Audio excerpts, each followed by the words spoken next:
probably the best decision. I value my peace more than I value my profit.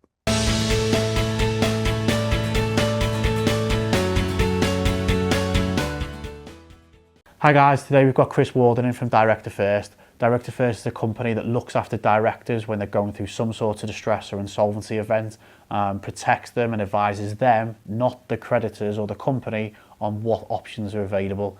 Chris has been through that process before. 10 years ago, he had his own problems, which speared into the future at the exact point he's at today. So we're going to look at where he's at, what he's done, how he advises clients, and what options are really on the table if you're struggling. Let's jump in. Chris, you describe yourself as a bald-headed guy with specs, and you're not an IP. What's the distinction there? Well, I lost my hair at about 16, and I used to have a patch as a kid, you know, like the NHS patches, and it's just got worse since there, really. But no, the IP distinction. So my job is advisory. I advise directors around insolvency issues. And that can be a whole range of problems that they face. It could be HMRC, some creditor pressure, considering taking more loans that they don't really know how to get from A to B. Now, my focus is the director, and that's the unique part. Most people in my industry, most of my colleagues, they will start working in insolvency and they eventually go, you know what, I want to be an insolvency practitioner, and they take an exam that's apparently is really hard to pass, and they become an IP. And an insolvency practitioner is there to advise a company, so the corporate body, but not there for the director, okay? And don't get me wrong, there are some, like any industry, some really good people that are really, really helpful, but most directors don't understand that nuance. And that's what I started to do many moons ago, and I've no idea how I've got here today, but, you know, we're the largest at what we do in the UK, #1 rated on Trustpilot, you know, really thousands of happy customers over the years, and we just believe in no-nonsense advice, really. Cool. So take us back 10 years. The reason you got into this was because you were in the position that those directors are in. Can you talk us through that story? Yeah, of course. I was, it was just before Christmas, and the government had changed the goalposts on this scheme that we were working on. It was renewable energy. Okay. And we've been going for a few years. We had a nice little business, and eventually, basically overnight, they said they changed some policy, which meant the customers, we would have an order book of about 3 or 4 months' work, but the people that we'd signed up and we take deposits for, they would not get the payback that they thought they were going to get. Okay. So we rang them up, we told them we lost 50 grand in deposits because they just didn't want to go ahead, but we lost all our order book. And it was like, right, we don't want to do it. And we'd have survived that. What we then found at my first ever introduction to insolvency was a firm that owed us a lot of money went into liquidation, and obviously we're unsecured creditors. We didn't get a shekel back. So that was before Christmas, really. And I've always thought I was quite a streetwise person. You know, I'm not an idiot. Yeah. But this world, like I was on the internet, I thought, I'll figure this out. I'll figure everything out. So I'm on the internet and I'm making the odd call and I'm trying to glean information off these insolvency professionals. I went to see a few of them, so I'm sat down with them. And it was just so confusing. You know, the information that I was given was very contradictory. Yeah. When I was asking a direct question, I never got a direct answer. And most importantly, like I was made to feel like a naughty schoolboy.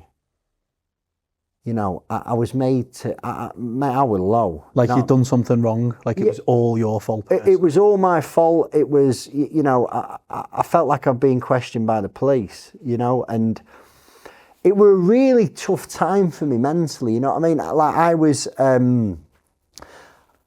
nobody catched me when I fell. You know what I mean? I'd whatever I'd done in my life, I'd worked really, really hard. And I had young children, and like I wasn't a bad guy. You know, I hadn't I hadn't done anything wrong. Yeah, you hadn't robbed anyone. You hadn't not paid anyone. It's just circumstances had caused Absolutely. it. And like I was going into these meetings anxious.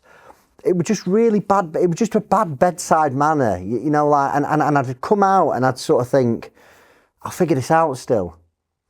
And in the day, I remember like, because all the big firms let everyone go immediately. And like I was into personal development at the time. I'm thinking, this is an opportunity. Yeah. Flipping well wasn't. It was naivety on my behalf. But I get home from work and like, that's when it would really start. I'm around the table with my family and I'm in my own head. You know what I mean? And for a guy who's read all this personal development, let me tell you, I catastrophize. I still do that now. So I eventually went through an insolvency process. And even then, like I had a director's loan account that no one really told me about. And it was just a bad experience. But I sort of teamed up with this chap, and they call them work getters in the industry. That's what they were.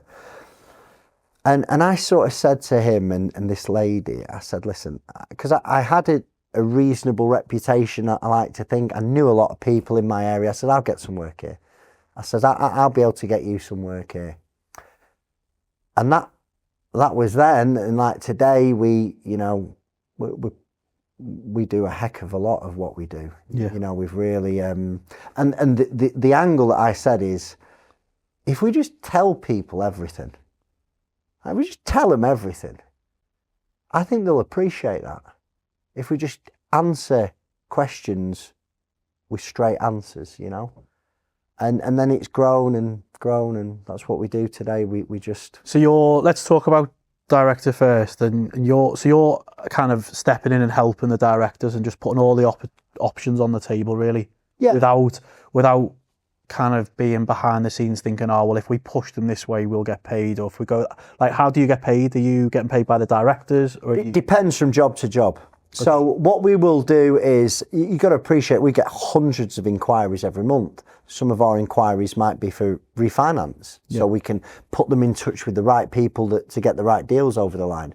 I mean, some jobs, directors, we will charge them a fee, you know, if we've got a heck of a lot of work to do. But I guess then they're getting the straight answer then, which you never got. You don't pay it out of the company, you know, it's everything that we do is compliant. So, you know, we're assisting a director with a really large director's loan account settlement at the moment. And we're billing him for the time that we've spent on that. So a lot of our advice is absolutely free. We get an inquiry, we go, right, what's going on? What are the problems? Tell us what's going on in the business. Let's see your balance sheet. Let's see the latest profit and loss. Okay. What do you want to happen in an ideal world? You know, what's the best outcome for not just you, for creditors as well?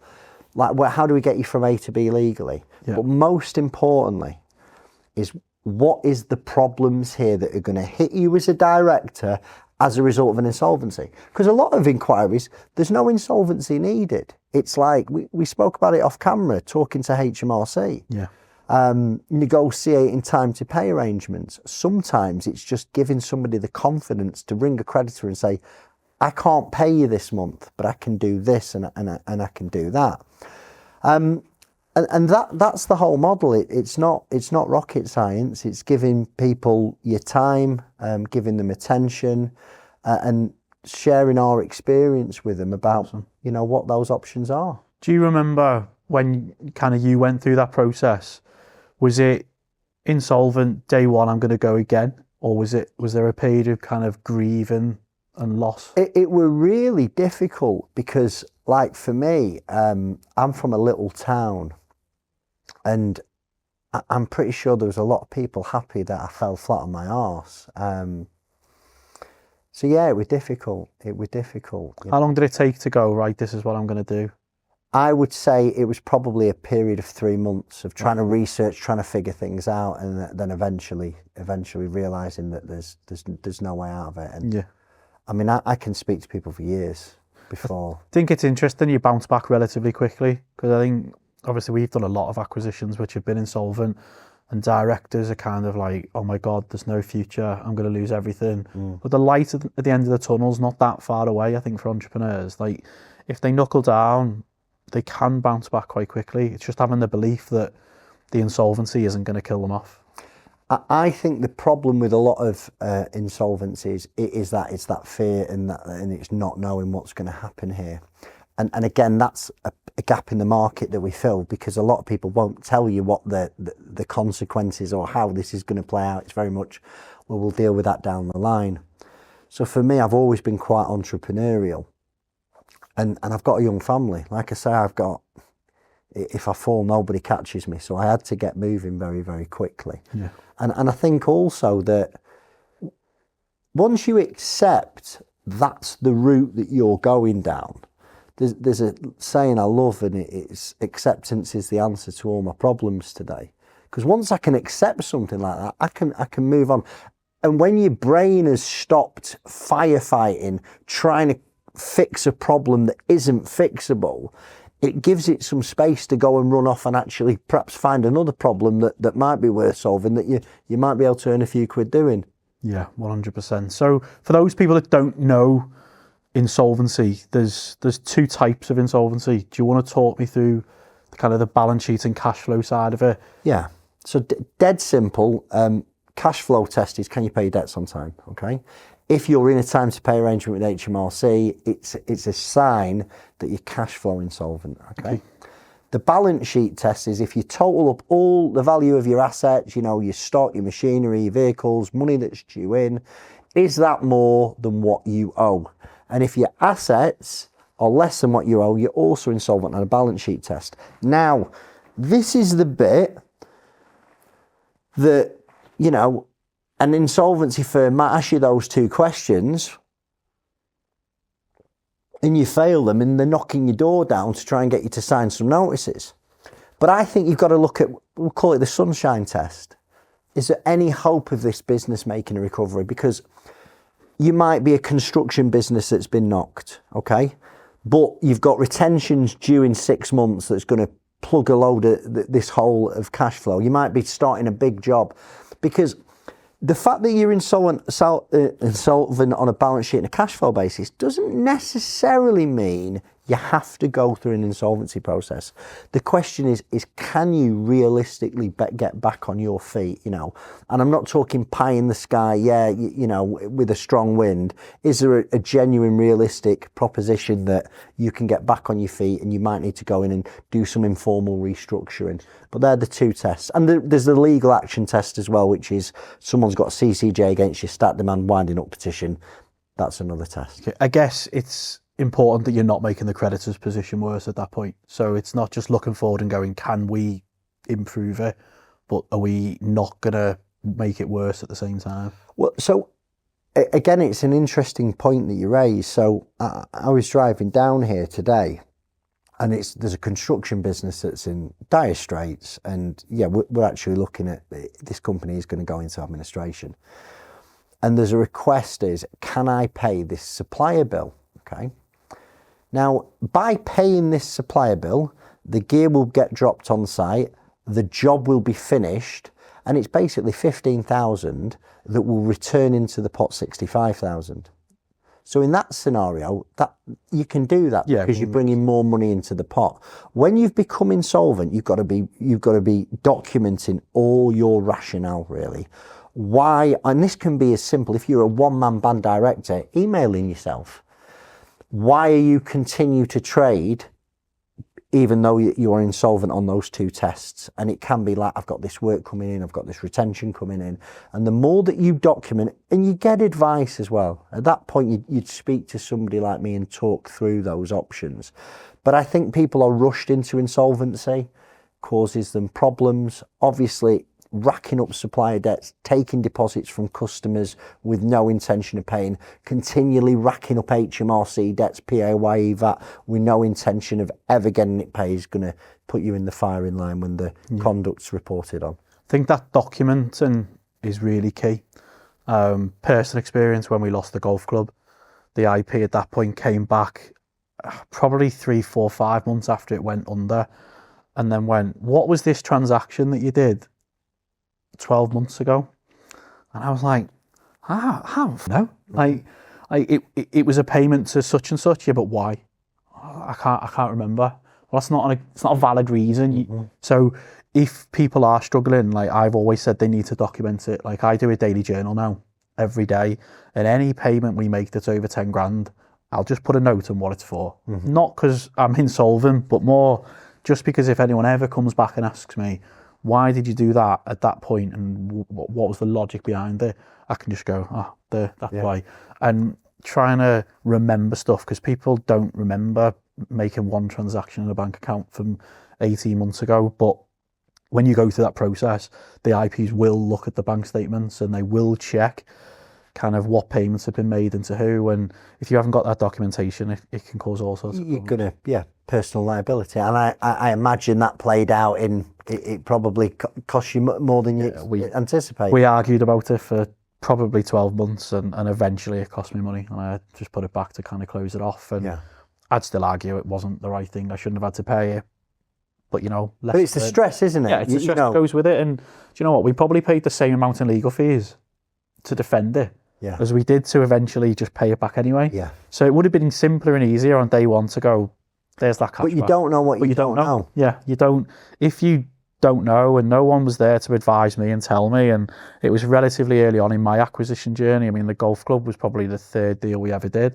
So 27 through the line. I think I'm probably a lot more street savvy. Not your first rodeo anymore. But at that point in time, COVID's come in. There's no one to talk to. Business ownership's a hugely lonely place as it is, and you just go, I don't know. Of course, I made that transaction. It was sensible 6 months ago, but because people when you don't understand the Insolvency Act, it's what you think's right, and that's another thing where directors get caught out is. They're doing stuff that in their head is absolutely sound. It makes sense to them. Yeah. But it's from an insolvency point of view, has that had a detrimental effect to any of the creditors? And that's where people don't understand that their responsibilities change. The minute that you are failing them insolvency tests, your responsibilities now change, okay? You're not going to work to make money for you, your missus and your kids. You touched on it before, you're there to ensure that creditors' positions aren't made any worse. And if they are made any worse, I mean, the most high profile, there's very few cases where wrongful trading gets proved, but it was the BHS directors, wasn't it? You know, they bought it for £1.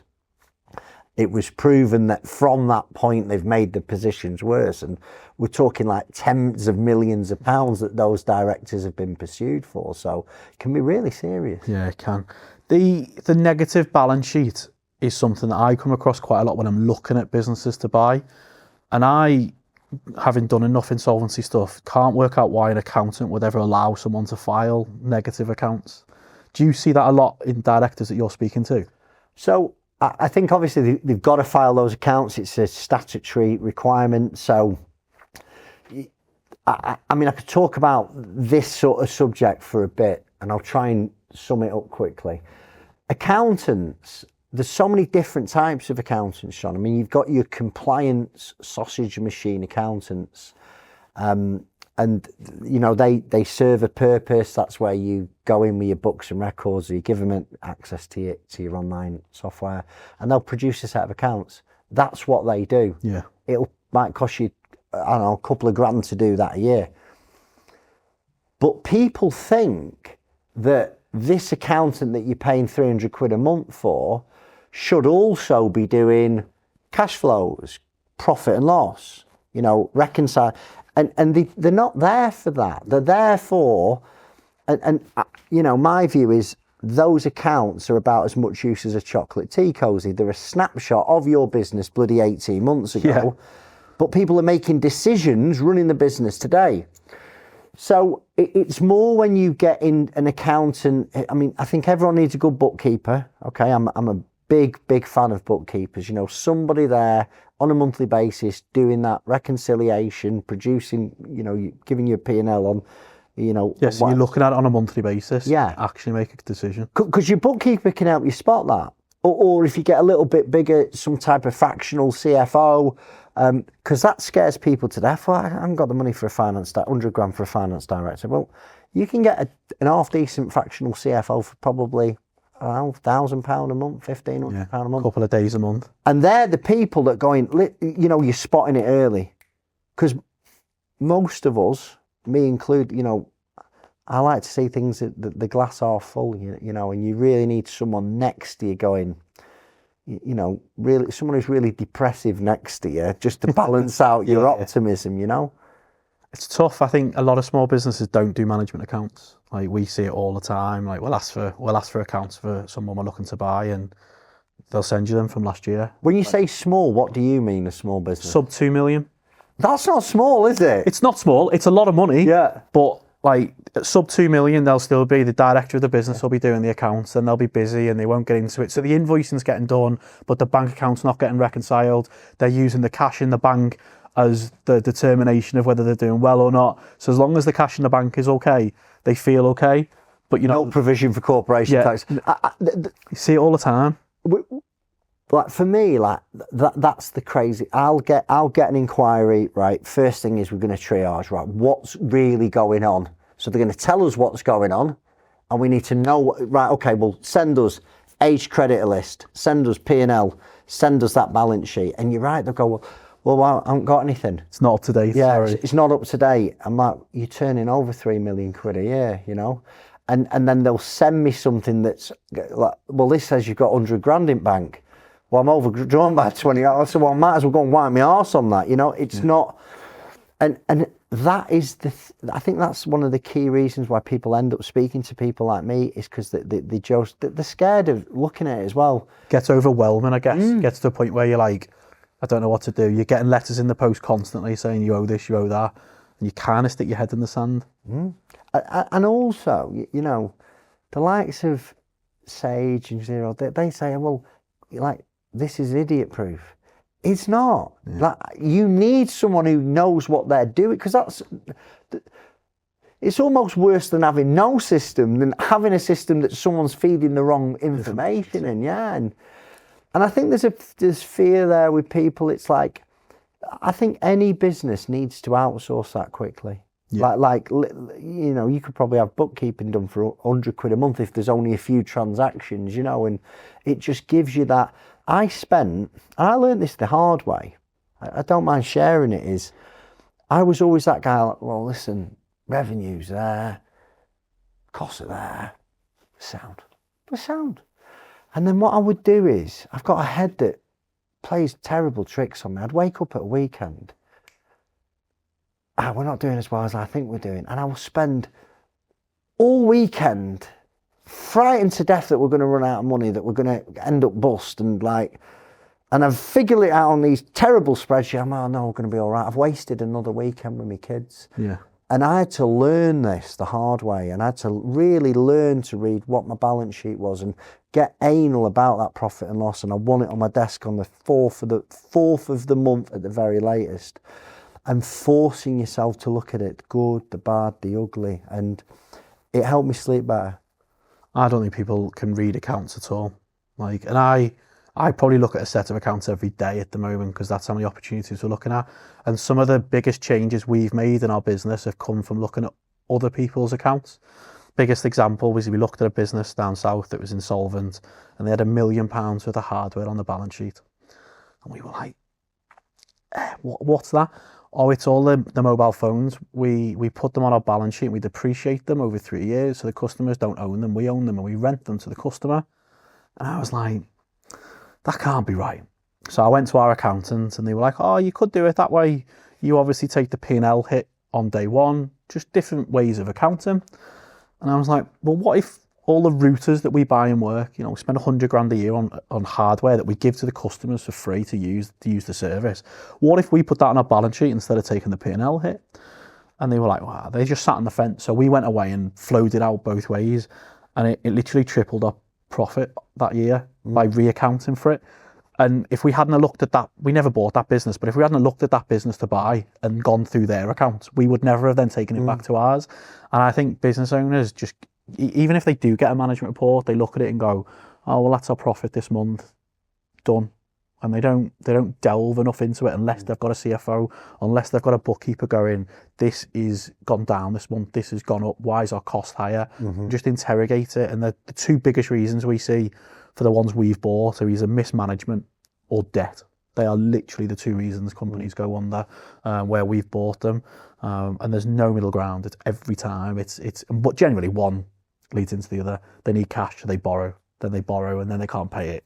And the borrowing blind as well, aren't they? Because they've got old accounts, they've not got recent accounts, so they don't really know if they can afford it. And like Dovid Telecom that we bought in Feb last year, they borrowed 100,000 quid in the January, and it went under in the February. Yeah. Now, and I imagine it was PG the 100 grand. It was a PG on it for 100 grand.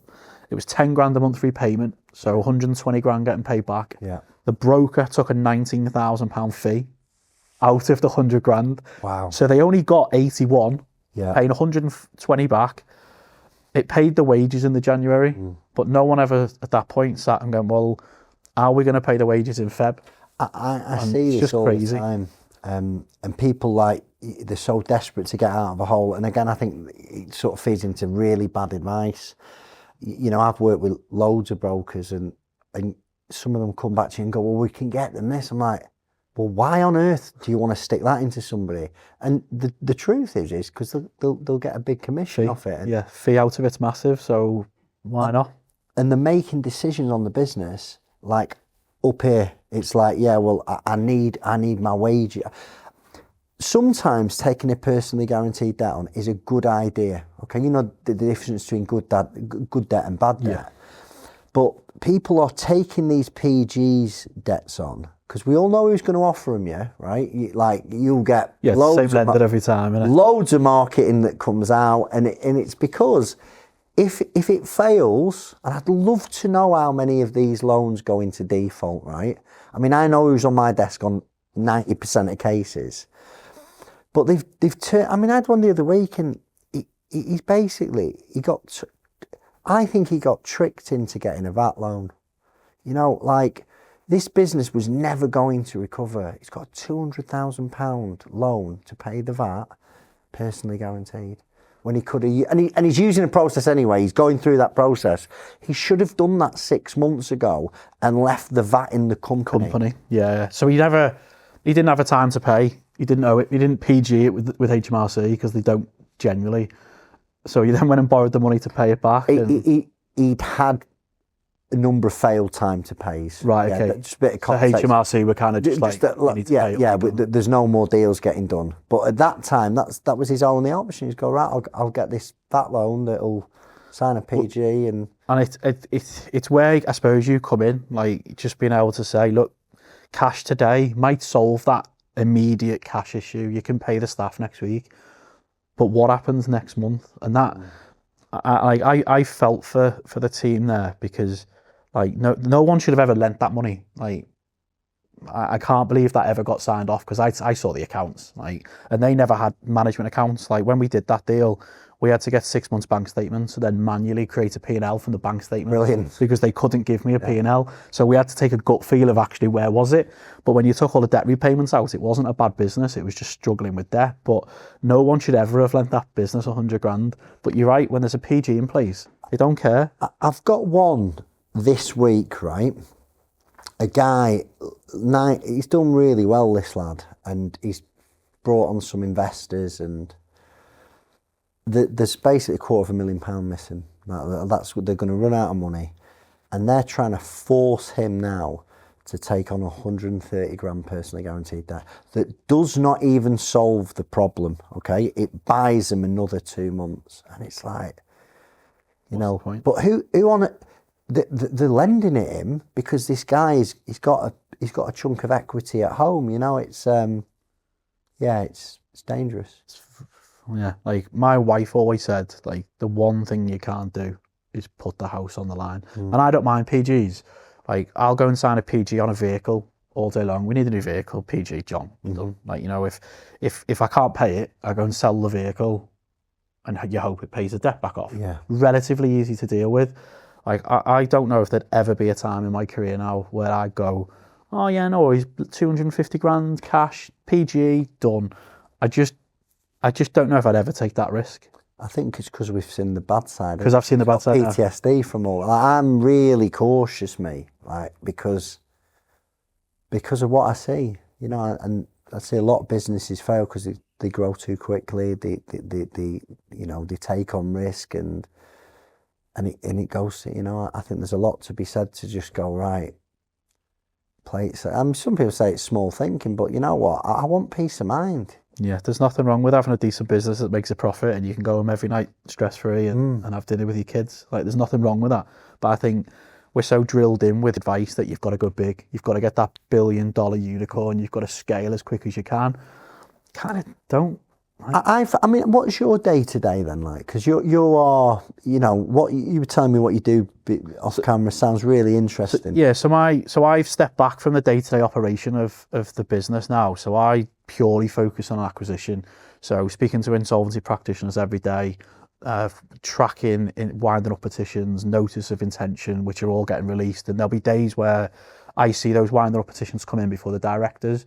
So I'm sending them a message on LinkedIn going, see, HMRC have issued the winding up petition. Can we have a conversation? And they don't even know they've had it yet. So doing all of that, once we get an acquisition done, I will then be in the trenches for 4 to 6 weeks, probably working 60, 70, 80 hours a week, because all of a sudden I've come into a business where the directors have probably left. The staff are all really stressed because it's gone through a process and there's now a big fat scouser running the business instead of what there was before, and everyone kind of panics in insolvency. They're going to lose their jobs, so you have to deal with all of that. Suppliers are all screaming, customers are all screaming, billing systems need changing, and so it's like 4 to 6 weeks of chaos, and then my life settles down again, and then we go again. And so I do all the exciting bits in the business, the acquisitions, the huge growth, and don't have to do the day-to-day nitty-gritty anymore. I suppose it's where every entrepreneur wants to get to, the non-operational stuff, you know, working on the business, not in it. But how many actually get there? I mean, it's taken me 13 years, 27 acquisitions to finally be able to go, I don't need to deal with that anymore, but it's taken years to get there. So yeah, my day-to-day is very much kind of just looking for opportunities, really, not just in telco, but just looking in what the next acquisition might be. That's the bit I enjoy, and if it enjoys it, it's not work. So that's where my kind of head goes now, is what is that next opportunity, trying to work it out. And there'll be sometimes nothing happens, and then all of a sudden there'll be 5 opportunities come in at the same time. We had an opportunity yesterday for a telco doing 5 million of revenue. Well, to bolt that in would be transformational for us. I spend a lot of money on accountants. I'd quite like to buy an accountancy firm. So I looked at 2 last week that are going insolvent. Neither of them quite fitted what we wanted. So have a look, step back, move on again. I try and be clinical, you know, every professional services, so IP, the people that are advertising it are all busy people as well. Like, we will look at a deal and we'll know in an hour whether it's something we want to pursue or we just go, it's not for us. So we're kind of really aggressive with it. Like, I've been called a vulture before, but you know, if I can help an owner, like we did one in November where we paid £1 for it. So we made an offer on a pre-pack basis. It could have gone into pre-pack. But if it got into pre-pack, the owner would have got nothing for his 23 years of service. Like, he'd have literally just walked away and got nothing. And I was like, well, I think we can turn it round. Let me buy 90% for £1. And if we can get the profit to where we think we can, I'll pay you out over the next 4 years, kind of at the end of every year, depending on what the profit is, you'll get paid. So we had 2 options. It was do the IP and insolvency route, you'll get nothing. That's the route he was being pushed down. Or come and do it solvently and see what we can do. And he went away and watched a podcast I did 18 months ago, decided I actually talked some sense, and came back on the Monday and went, you can have 90% for £1. Brilliant. So just kind of busy, but just looking for opportunities really is my day to day. So that's me. So let's go to the biggest issues we see in insolvency, which I would say was directors' loans. Yeah. It's the biggest thing that gets people caught out. And I think it doesn't even necessarily sit on the balance sheet for a long time because people take dividends or whatever and then it gets converted. How are you seeing them build up over time? Most directors' loan accounts are, you know, not dumped in 1 year. They creep up. the $5,000 next year, the 20 grand the year after. Before you know it, they're at 100,000. Yeah. Or if someone needs to buy an house, the business has gone okay for a while. They want to make that big jump into a big house, and they need a bigger deposit. So at the time they take it out of the company. So I think most directors' loan accounts, they just creep up there. People don't know what they are. Yeah. That's like the amount of people that I speak to don't know what a director's loan account is. Just a line in their accounts, which goes back to people not being able to read their accounts. And people say, my accountant's never told me, but I don't quite believe that. I think any accountant will explain this, and you need to be careful here. I think what they don't get told is the consequences of having a director's loan account, and whether you end up in an insolvency process or you don't, you're going to get absolutely hammered. S455 tax, which is 33.75% on anything that's not paid back at 9 months after the year end. Yeah.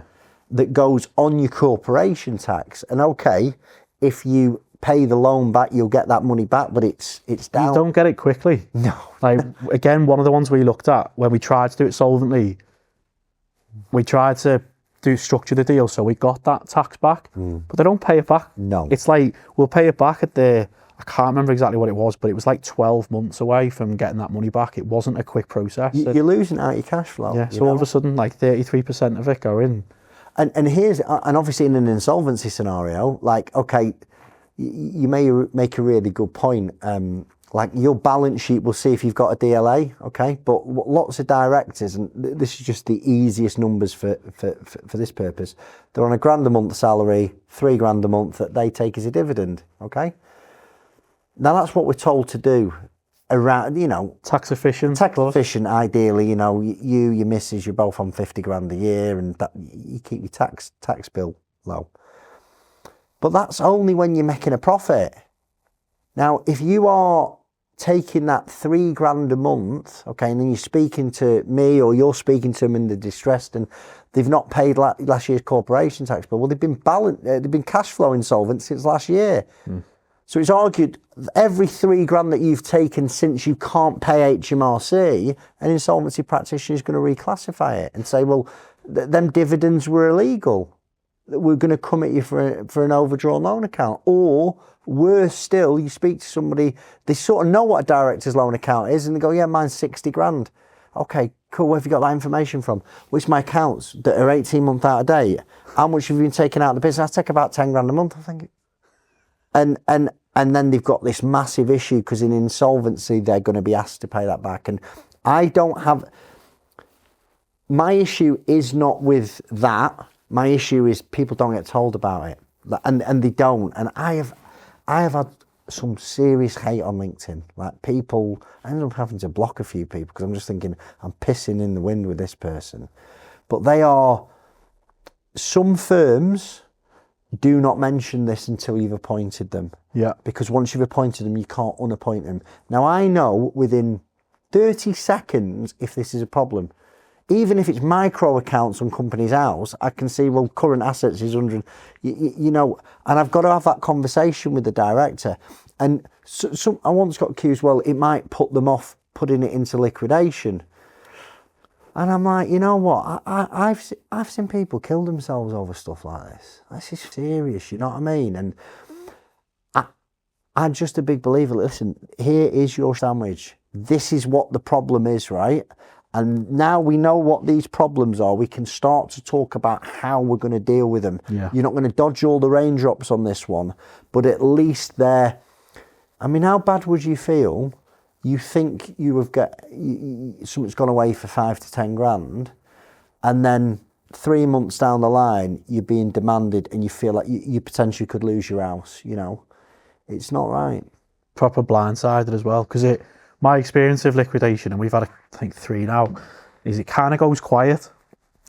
You sign the documents and then you don't really hear anything. Anticlimax, isn't it? That nothing. creditors meeting. Like, it happens and it's approved, and then that's it for a month or two. Every so often you'll get, can you send these documents in? Can you send a staff list? Can you send this or that? But nothing happens for months and months and months, and then all of a sudden, bang, you get a letter in the post that'll say, we think this or we think that. And you see it kind of time and time again. And you've advised against people going for IPs with really low fees. And is that really how they're making the money?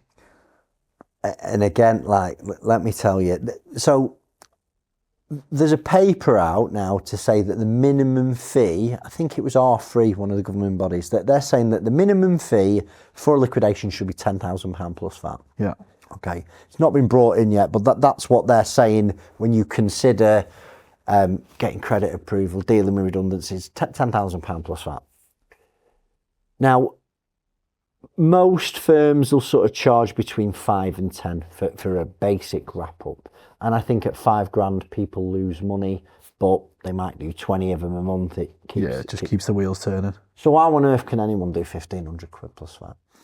How on earth can anyone do £2,000 plus VAT? And you're right, they're doing it.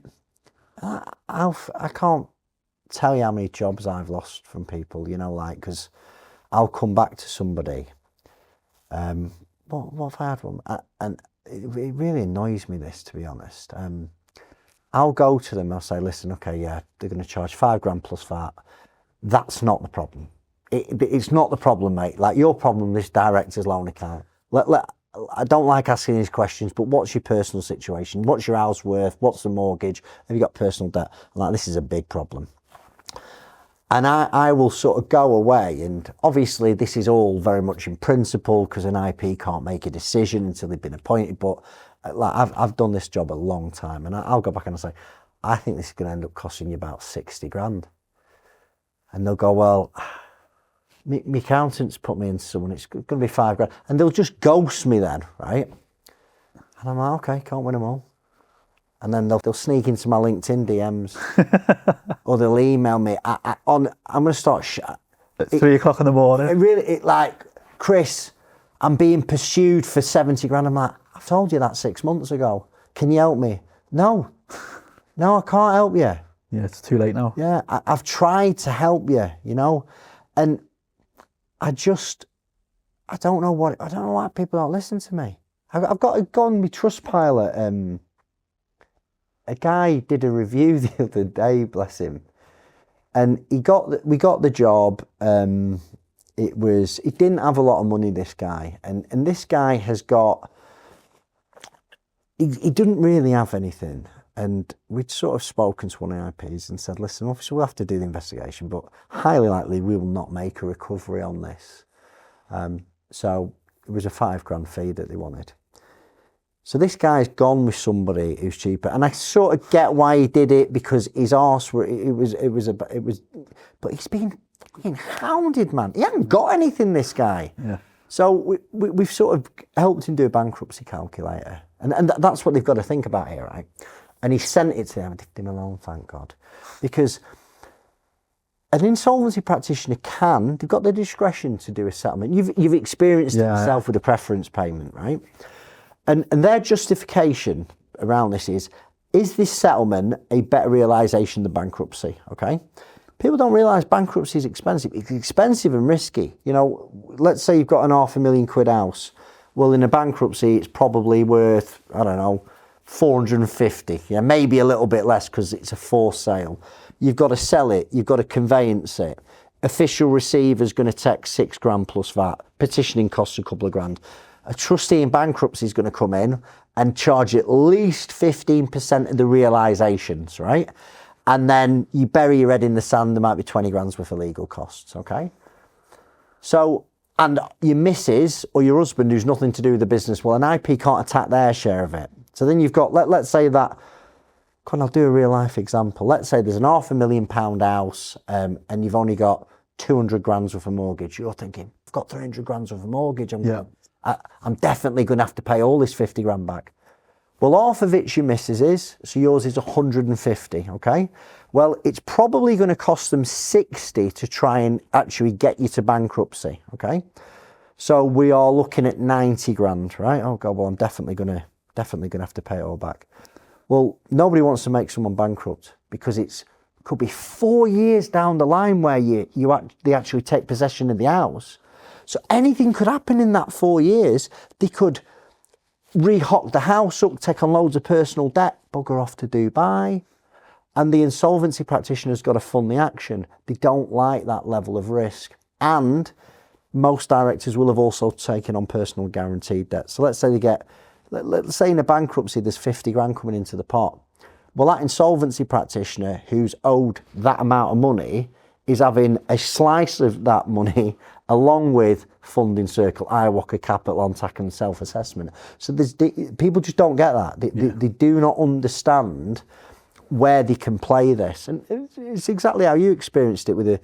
Talk us through the preference pay. Yeah, so I paid back internal lending to one of my other group companies like a month before, probably 2 months before the insolvency, but the insolvency we had was caused A, by COVID, and B, the landlord refused consent to assign the lease over to us. So, we didn't then have a right to be in. So it wasn't insolvent, we just couldn't trade for the premises. You didn't know that at the time, so I transferred it on the Sunday, and then we had the rejection of the consent to assign on the Monday. Yeah. Now, it looks awful, but when I made that payment, I didn't know that the Monday was going to come and they were going to say no. Yeah. But of course, they don't care about that. They just go, well, you've paid it back to a connected party. Do you not think they could have looked at the bank? This is what I'd have done, is just send me bank statements, and I'd have gone, John, what's happened there, mate? Yeah. And had that conversation and said, listen, it's done now, but that's a problem, pal. And if you can't pay it back, we're going to have a natter with it. We had that conversation because on the 9th of March, they came into the office and before we put it under, and I went through and said, I made this payment back to here, and this was the logic of why I did it. Is that going to be all right? Oh yeah, don't worry about it. It's fine. Absolutely fine. But I can't prove it, but I'm still quite comfortable that when we did that, there was 40 grand in the bank. 40 grand for an IP, take the money, pay the creditors where you can, job done. I then made a decision which felt right for me and still feels right today, that I paid the staff in March. Yeah. It was COVID. COVID had just started. They were all, furlough wasn't there at that point. There was no furlough scheme. If there was, we'd probably have tried to carry on negotiating with the landlord and would have sorted it out. But furlough didn't exist in the March. I had no operation. I couldn't be in the premises because the landlord had refused. And so I did what was right and paid the staff, which was 25, 30 grand, which left 10 grand of cash in the bank. So of course, when they were appointed, there wasn't as much cash in as when we originally spoke. And it felt like they were just trying to get their fees paid. I can't prove that. No, but you know what? That is outrageous. Yeah. Because you've asked the question, obviously you've not got it in writing. No, because when I queried it, of course, they were like, no, we didn't discuss that. It's like, yes, we did. Yeah. But what can you do? You can't. But you learned a lesson from that, didn't you? It's like, and you've obviously easily recovered from that one. But some people the lessons they're learning are life defining. They're losing. And again, I'm not here to show someone some black magic to get away from the responsibilities. I'm not here to do that. What I'm trying to educate people on here is you have got options, and you need to be armed with these before you're making decisions. Yeah. And there are some good firms out there that will have that open and honest conversation on the basis it's all about you telling truth. Yeah. Because if once they get appointed, you've got that villa in Marbella you've not told anyone about, like the gloves are going to be off. Yeah. But yeah, it bothers me. Yeah, it's just, you're right. It's one of those lessons, and I suppose it's part of my journey. But if that had an extra zero on the end, if it was 200 instead of 20, it's a completely different life moment. And as you said, as people build the director's loan up over time without really thinking about it, it's not that difficult to bang. It's a lot of money, and then it's kind of like catastrophic then. Because once you've made an appointment, you can't unmake it back. Yeah, so it's like people think everyone in insolvency is the same, right? It's like, and they should be. They actually should be, really, but and I don't want to go down that rabbit hole with people. They'll make their own mind up from this conversation. Let's move on to Bounceback loans then. Okay, cool. So how are we still talking about Bounceback loans in 2026? And this is why, right? So in the last 3 months, there's been 181 directors disqualified. Yeah. Which didn't feel like a lot to me, but maybe it is. 10 so far this year. 7 out of those 10 are for Bounceback loan fraud. If we look at December's stats, 59 directors were disqualified, 38 with a bounce back loan fraud. Most of them are the same, where it was your turnover wasn't enough. You falsely declared your turnover. You got 50 grand, you haven't paid it back. But the bans are pretty big, 10 years, 11 years. Are you seeing a lot of bounce back issues? Because I took Sybil's and bounce backs, and we're now at 5 years. They've all kind of come to an end and been paid back. Well, the problem all they've had is they've gone into insolvency. Yeah. Okay. And some. So do I deal with many bounce back loans? I don't. Because when someone, if you've still got a big bounce back loan in 2026, right? My guess is there's something not 100% right about it. Yeah. And either they've took it and they shouldn't have took. I mean, let's get into it. Who could take one? We had to be trading, okay? You could only take one at a time. The money that you took needed to be used for the benefit of the business, and you was allowed to apply for 25% of your turnover in 2019. You could project your turnover if you was incorporated after the 1st of Jan 2019, right? So if you have done anything around bounce back loan fraud, okay, this is the advice. You pay the bloody thing back. And that might look like you ring the bank and offer them a £5 a month, okay? Yeah. Because if you have defaulted over 3 months, the bank have probably got the money back anyway. Right. They won't tell you that, okay? But they'll have made the claim on the guarantee. So they will accept any reasonable proposal, and it might be £1 a month, okay? It might be 10, whatever you can afford, right? Because and this is what I say to people who've done something wrong with it. And by the way, you have different people. You've done people who've been bang at it, right? I've no sympathy for them. I don't have any sympathy either. And you've got people who are decent people who have just made a mistake, right? Their arse was against the wall, and the advice is just pay it back. You know, and maybe that might take you 20 years to do it, because here's what I think is going to happen. In fact, there's papers out to back this up. There was like a last gasp scheme that was launched in December, and I forget what it was called.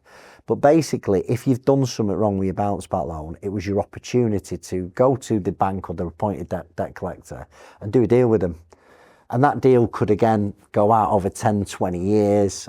Or there's a thing called partial payment. So I know I've borrowed 50, business is over, I don't owe anyone else, it's just a bounce back loan. I'm willing to offer you 20 grand as full and final. And a lot of them will take that. It's all dependent on the situations. But if you are out there still in default with no deal settled with a bank, expect the knock to happen.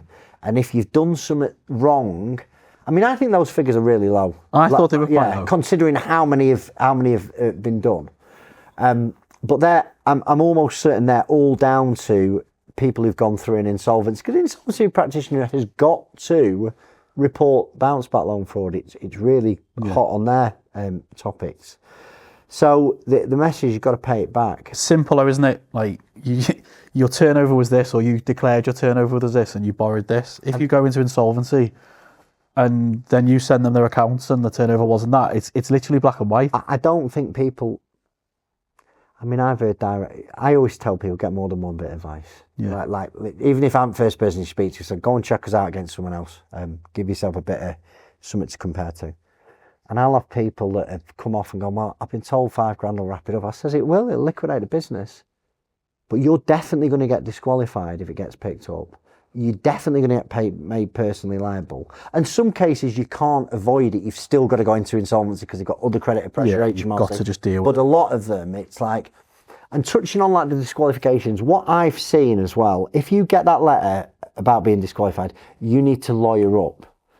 Because I believe if there's a robust argument for why you've done what you've done, the insolvency service will back off.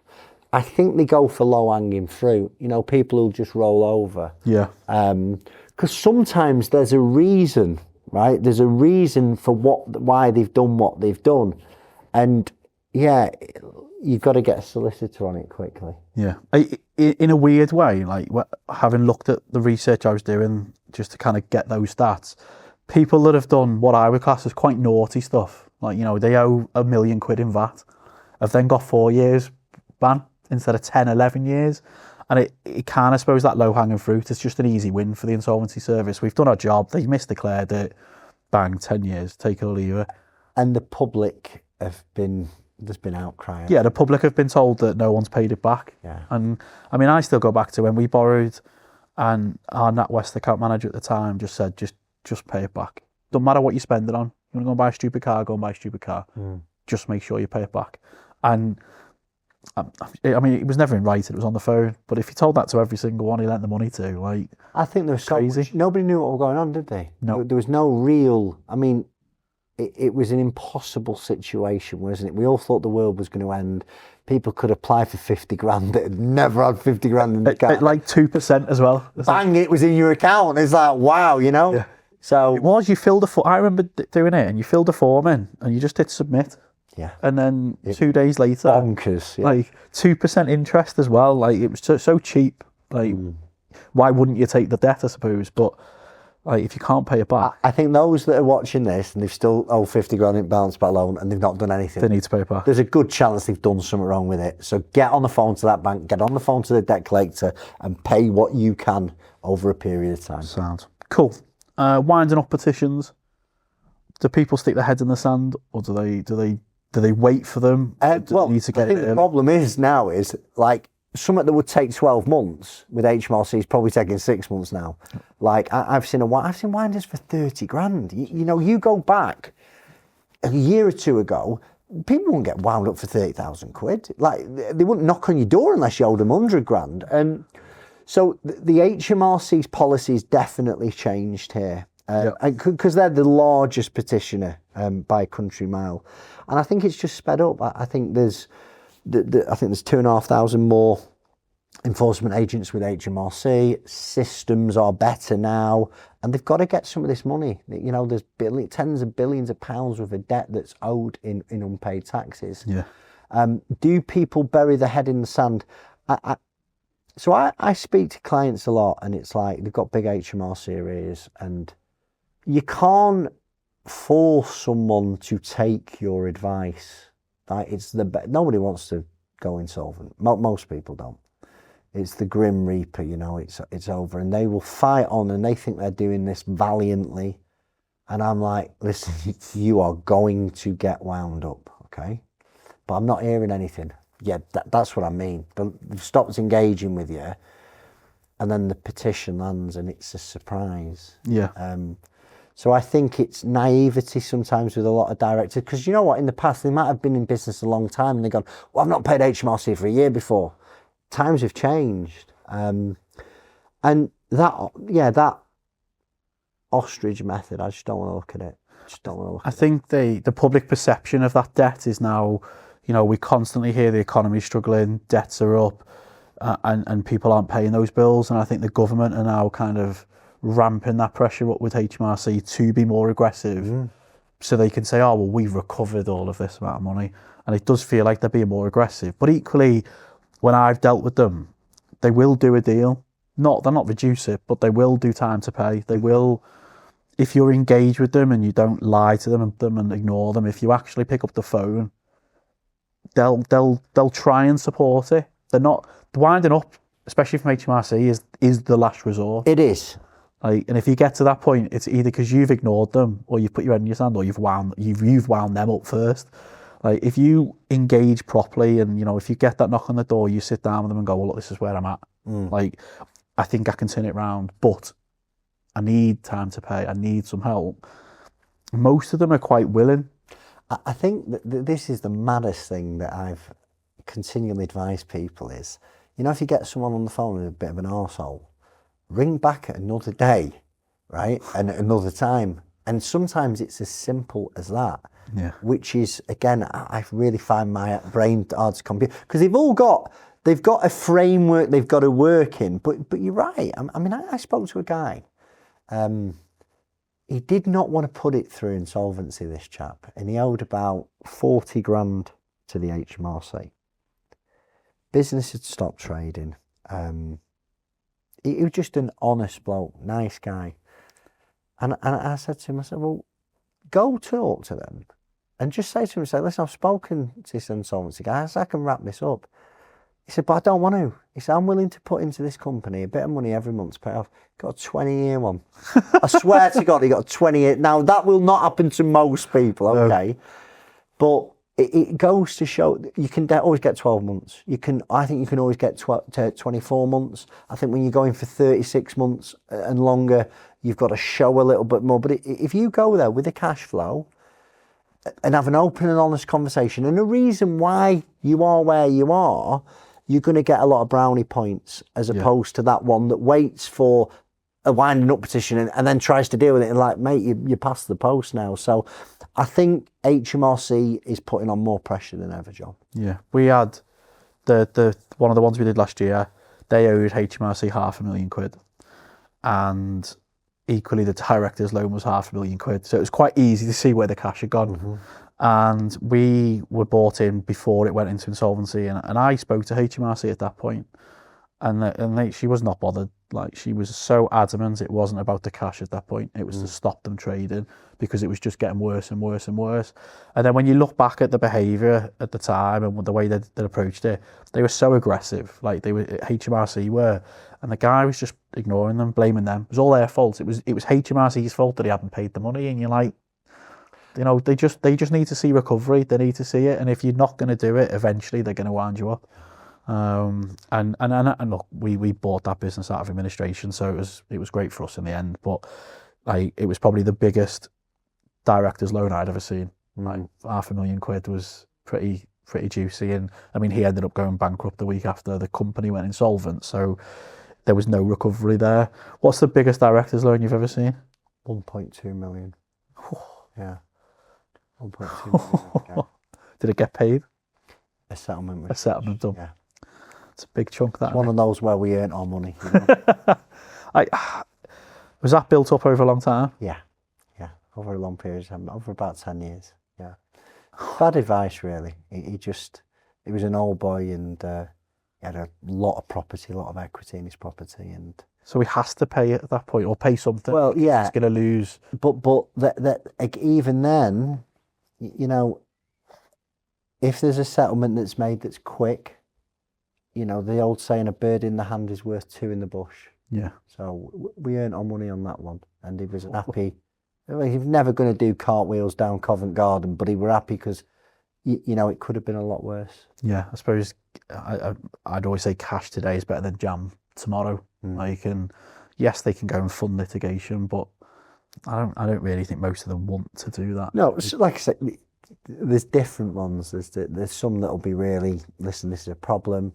Some of them might really want to talk about it at the start, which kind of understandable, but most will want to go, this is a problem, you know, I want you to be aware of a problem. The really good ones will be, the really, really good ones, director first will go, come on, let's get everything out on the table. This is the potential scenario, and we will act as that conduit and get these deals done. So you've advised them. What's the next step? So there's obviously pre-pack and liquidation, CVAs. What are the options? Do you want to talk about it? So, yeah, if a business is insolvent, you've got, let's talk about the non-insolvency options. You know, it's going to creditors and setting essentially time to pay arrangements up. Yeah. Or pumping in more of your own capital. Again, before you do that, you've got to look at this business. Like, you've got to look at the numbers, not with rose-tinted glasses. Is that the right thing to do? Let's say there's a viable business in and amongst this, but it's got some severe cash flow difficulties, a lot of short-term pressure. A CVA is a really good tool, which essentially allows you to restructure your unsecured debts and pay them over a longer period of time. And a CVA is like it's quite a weighty document, and it's a story of how, if what's happened, what's going to happen, what's going to happen in the future. But the most important thing in a CVA is that comparison statement. If this business ends up in liquidation, you're going to get that much. If you go in and approve the CVA, because it needs 75% of creditors to approve, you'll get that much, okay? Really handy for certain businesses, certain industries like hauliers have an O license. They can't just liquidate or go into admin and start again, or care companies. CVAs, a lot of them fail.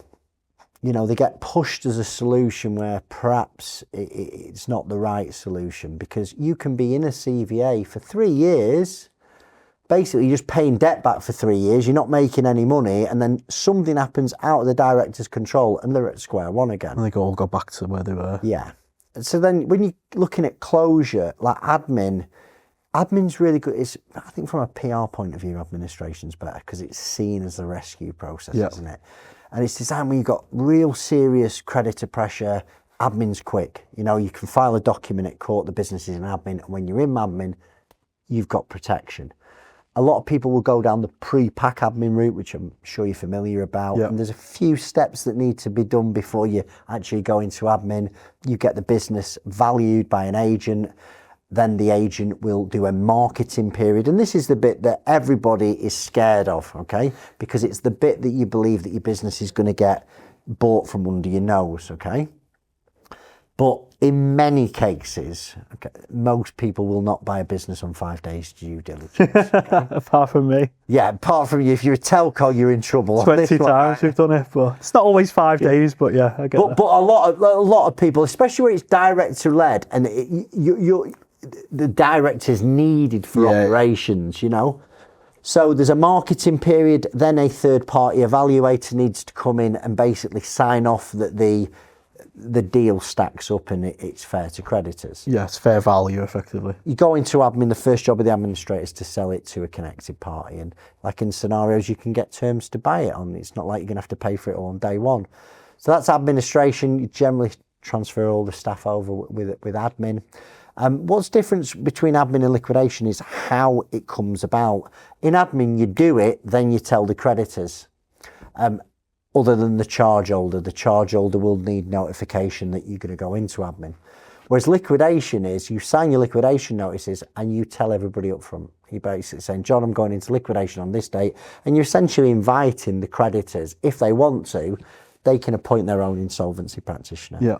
But they're both means to the same end. The company's closed, the unsecured debts die in the administration or the liquidation. Even in liquidation, you can still buy the assets back. Okay. The key thing is you've got to have an agent. You've got to have an agent that's going to independently value these assets. Because let's say you sell your business assets before you appoint a liquidator. You're going to get a lot of scrutiny, but if you do it right, you can do that. But the first thing that the insolvency practitioner is going to do when they get appointed is going, well, where have these assets have gone sideways? What have you paid for them? And you produce a report and say, well, that's what an agent believes they're worth in situ, and I've paid that, and it stops you getting criticised. Yeah, about getting the right advice at the right time to work out what's right. We've done pre-liquidation deals where we've effectively bought it just because it was right for the process. It just depends, I guess, on the structure, but liquidation feels like it is dead. Yeah, it's a full stop, isn't it? Yeah, it just goes. And for people that don't know, like, what happens to the debt in that process then? If it's unsecured, we're not personally guaranteed, it gets written off. And the idea of the insolvency practitioner is to try and recover some funds, whether it from assets, from preference payments, from directors' loan accounts, with an idea of paying out dividends to creditors. But the reality is a debenture holder may get something, HMRC may get something, they are a preference creditor. The chances of anything filtering down to unsecured creditors in most cases is very limited. Yeah, we've got 6,500 customers. We have customers that go into a process, and I think that you don't even fill out the form, do you? It's just, I don't know. Sometimes we do. Sometimes we'll fill the form in. If it's a big customer, or if they owe a lot of money, I'll fill the form in. If they owe us £100, it isn't worth the time. I think this week we had a check come through for like 7p. Yeah. And it was like, can't pay a check in, so I can't even cash the 7p. But like the time it will take to deal with that wasn't worth it. And I think you were kind of going back to your journey. You had that big creditor that kind of you lost right at the start 10 years ago. Mm-hmm. Did you ever see that recovery? They just vanished. You're so far down the chain as an unsecured creditor. Like even secured creditors these days, I don't necessarily think. No. Well, HMRC obviously are now a preference, so they come out above everyone else, which changed fairly recently, wasn't it? The last couple of years, I think. So Like, so if you're in that position where one of your customers has gone under, it's kind of not worth chasing. You've got to have a real tight credit risk strategy, especially in certain sectors. Construction's a big one, isn't it? But it's just a hard one to call. Yeah, mental health, huge, obviously at the moment. Do you see directors really struggling? Yeah, and this is where I'll go on record and saying there is nobody like us out there, not one company, because we'll give anyone some time, and our job is to try and really help them, support them. You know? And the fact that I've been through this before, I'm not talking to them from an ivory tower. Like, I've really been there, and I suffered with it. When this were going on, I thought my world were imploding, and we take calls day and night, and we take calls where we don't make it. We take loads of calls where we don't make any money, but it's that butterfly effect. Like, you'll get a good experience off us. Yeah. And if anything happens to a colleague, or the amount of referral work that we get every single day, our inboxes have got people who want help, and it's really tough for them because you don't have anyone to talk to either. No. Bottle it up. I didn't want to tell anyone. It was like, because I felt a failure, Well, it's like it's admitting failure, but you don't want to speak to your missus because you don't want to stress her out. And the amount of times I see a business failure kind of coupled with a divorce, I'd love to know what the stats were on how many divorces happen post the liquidation. I know more of them happen if you've took a load of personal guarantees on, because that's the worst thing. It just rips the family apart overnight. So it's not just you losing your income, your job, your business. Like, potentially you're losing the house, the family. Kids, mate, it's so, it's never lost on me how important a job this is. And that is, like, I get a lot of satisfaction, like, we really, really help people. And there are stories that like, we have people, and you go and check our Trustpilot, we have people on the edge, like, literally. And I touched on it earlier, I know people who have made the ultimate sacrifice with stuff like this, and it's with kids, leaving kids, and nothing's that bad, you know what I mean? No. But loneliness in general in the business world's rife. Like, as a small business, like, who do you speak to? Like, even if times are good, who do you speak to? Because you can't go down the pub because it's, you've got a problem with a staff member. You can't go and speak to someone over a pint because if they've not been there before, I find it very hard to make friends in business, and you know what? Yeah, I've worked on my own since I was 23, 24. I can count. I wouldn't fill two hands up with people that I've met in business that have done what they've said they're going to do. Loads of them talk a good game, and when it comes to the crunch, they don't quite measure up. And that has been my experience. So when I find someone who is straight, and like, I try and stick to them, you know what I mean? Keep them close. And they're my friends I've got friends who I met in business all that time ago, and we're still good friends today, but I think there's a lot of sharks as well. Yeah. It just feels like everyone will cover their own arse before they'll help sometimes. And I don't know if that's a cultural thing in the UK or what, but like, I'm trying to bring more and more kind of small businesses together and just have those conversations. And if anyone ever is struggling, like, I'll always have a conversation. I've been through the insolvency world on both sides, the acquisition and also putting them under. So maybe I can give quite a unique view on, and I can't advise, I can't sit there and go, do this, but at least you can have a sensible conversation and it might just help or point people in the right direction. I think sharing your own experience is so powerful. Yeah. Because you've been there, and that connects you with people, Yeah. Cool. So we're coming to the end of the interview today. We normally do a quick fire segment. I just throw 5-6 questions at you and see what you come up with. Don't have to answer them for long, but biggest business lesson? Put yourself out there. Yeah, be authentic. Like, if you're good at what you do and you're you, right, that will come across with people. And that will also put some people off. I'm not everyone's cup of tea. But if I was, I'd be a mug, So just be you. Some people will really like that. Amazing. Best decision you've ever made in business?